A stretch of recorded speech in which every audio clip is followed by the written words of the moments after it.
Assalamualaikum warahmatullahi wabarakatuh. Di kesempatan kali ini kita akan membahas materi limit fungsi aljabar. Lanjutan dari video sebelumnya ya.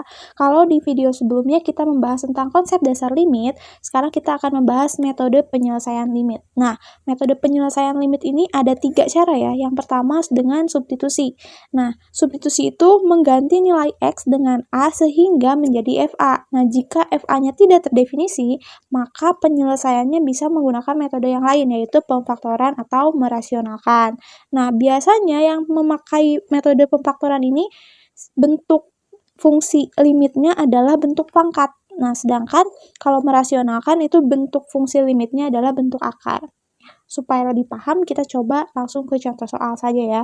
Di sini ada limit X mendekati 3 dari 2X kuadrat ditambah 1. Nah, kita coba menggunakan metode substitusi dulu ya. Karena di sini X-nya mendekati 3, maka X-nya kita ganti dengan 3 ya. Langsung saja, berarti 2 kali 3 kuadrat ditambah 1. 3 kuadrat 9 dikali 2, 18 ditambah 1, 19 ya.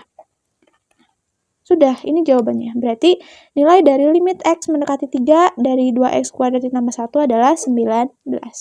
Bisa ya?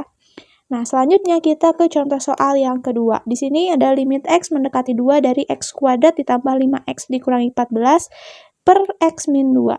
Nah, di sini kita coba dulu pakai substitusi ya, metode substitusi. Jadi, nanti kalian ketika mengerjakan soal limit, itu coba dulu pakai metode substitusi gitu. Nah, kalau misalnya nanti di akhir ternyata tidak terdefinisi jawabannya atau 0 per 0, maka kalian bisa menggunakan metode yang lain gitu. Jadi di sini kita coba dulu pakai metode substitusi, karena di sini X-nya mendekati 2, maka X-nya kita ganti jadi 2.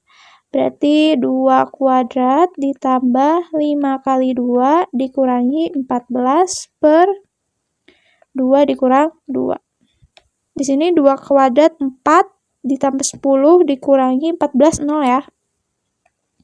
2 dikurangi 2 juga 0. Nah, di sini ternyata hasilnya 0 per 0 atau tidak terdefinisi. Berarti kita harus menggunakan metode yang lain supaya menemukan jawaban. Karena di sini bentuk fungsinya itu pangkat, berarti kita bisa menggunakan metode pemfaktoran. Jadi di sini kita faktorkan fungsi yang ada di atas, karena yang di bawah udah gak bisa difaktorin lagi ya. Nah, yang atasnya kita harus faktorkan. Berarti limit X mendekati 2. Nah, kita coba faktorkan ya, karena di sini di akhirnya atau konstanta dari fungsinya adalah 14, berarti kita cari faktor dari 14. Yang kalau dikalikan itu hasilnya 14, yaitu ada 1 kali 14, ada 2 kali 7. Nah, dari sini kita cari pasangan angka-angka ini mana yang kalau dijumlah atau dikali hasilnya 5, karena di sini kan tengah-tengahnya 5 gitu ya. Nah, di sini kalau misalnya mau jadi 5, kita bisa menggunakan 2 dan 7 ya, dengan syarat 7 dikurangi 2, jadinya 5. Ya, dengan syarat 7-nya positif dan 2-nya negatif. Jadi di sini bisa kita tulis untuk faktornya itu X min 2 dikali X plus 7. Gitu ya, karena di sini 7-nya positif dan 2-nya negatif. Jadi di sini negatif 2 dan 7-nya positif 7.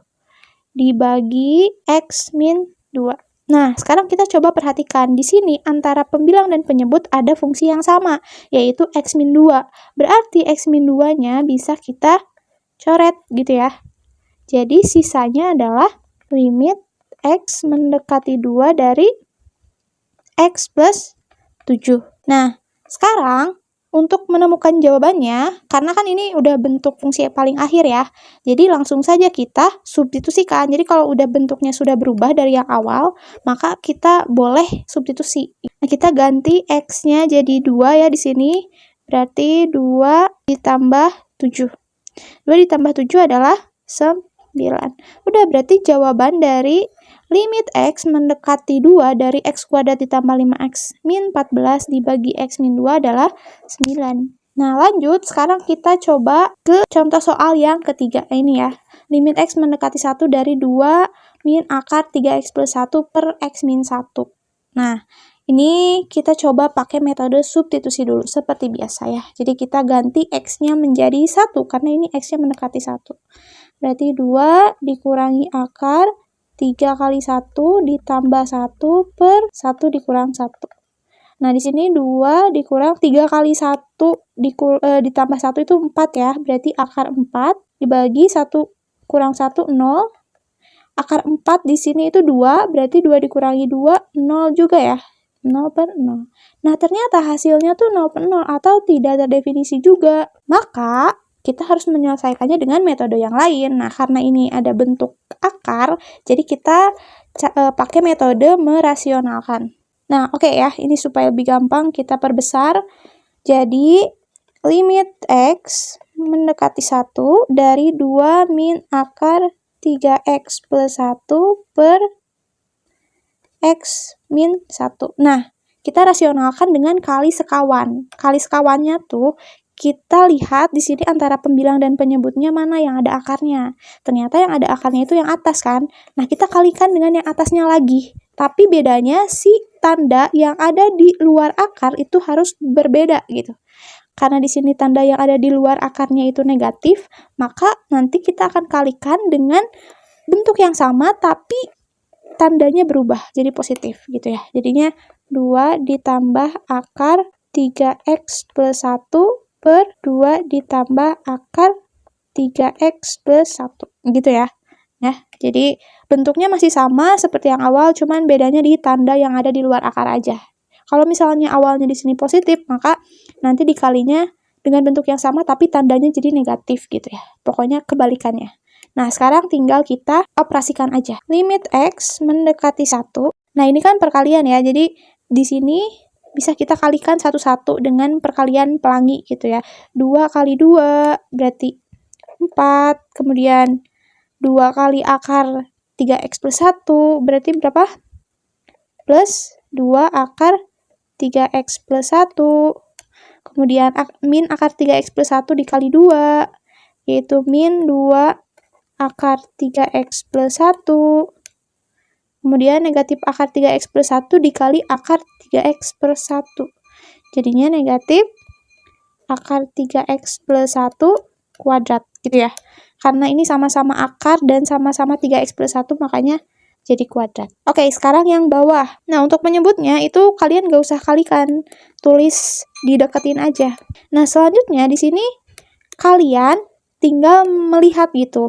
Di sini mana yang kira-kira bisa dioperasikan.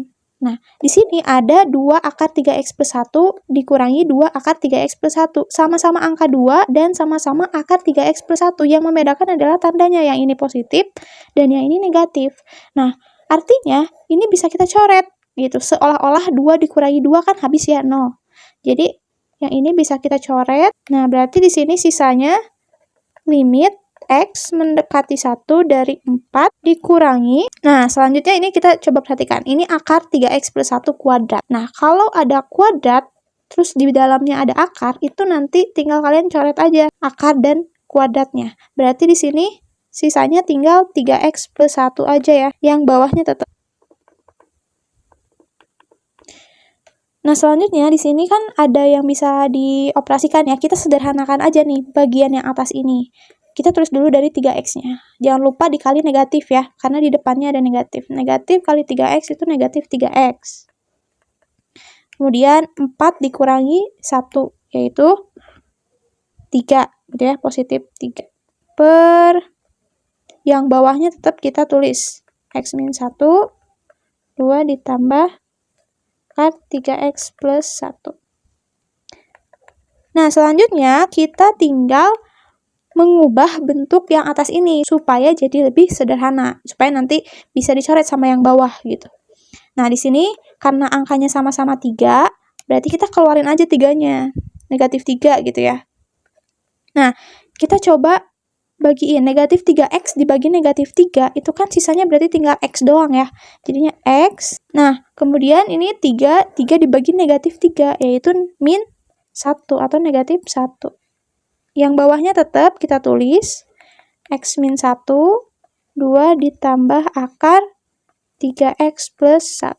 Nah, di sini kita coba perhatikan antara yang atas dan yang bawah ternyata ada yang bisa dicoret gitu. Karena bentuk fungsinya sama, yang atas X min 1, yang bawah juga X min 1. Berarti bisa kita coret. Dan di sini jadi sisanya limit X mendekati 1 dari negatif 3 per 2 ditambah akar 3x plus 1. Nah, kalau sudah bentuk seperti ini berarti fungsi akhirnya ya. Udah nggak bisa disederhanakan lagi, berarti langsung aja kita substitusi. Jadinya negatif 3 per, karena di sini x-nya mendekati 1 ya, berarti x-nya kita ganti jadi 1. 2 ditambah akar 3 kali 1 ditambah 1. Negatif 3 per 2 ditambah, ini 3 dikali 1, 3 ditambah 1, 4 ya, berarti akar 4. Jadinya negatif 3 per 4. Sudah, ini jawabannya ya. Nah, mungkin memang agak panjang ya untuk yang menggunakan metode merasionalkan ya, tapi semangat, pasti bisa kok.